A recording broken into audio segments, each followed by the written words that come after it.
Seorang warga perumahan di Bangkalan dikagetkan adanya seekor ular yang berada di bagian belakang kulkasnya.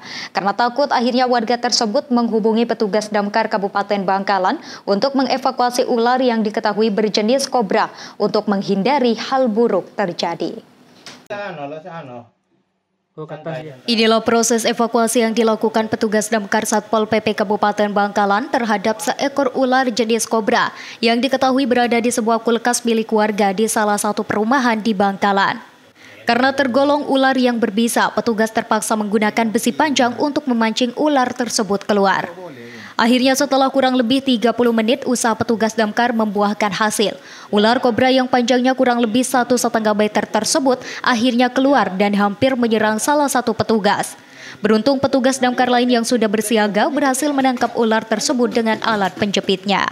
Selanjutnya ular tersebut dibawa ke Mako Satpol PP Kabupaten Bangkalan untuk diamankan. Menurut petugas damkar, kemungkinan besar ular tersebut berasal dari daerah sekitar, di mana perumahan tersebut awalnya merupakan area kebun dan rawa. Baik, terima kasih. Evakuasi kami lakukan berdasarkan laporan dari warga perumahan di kawasan Royal Garden. Kebetulan ular tersebut adalah sejenis kobra. Kebetulan masuk ke belakang kulkas itu, lemari es ya. Ada di bagian freon di belakang. Besar, Pak?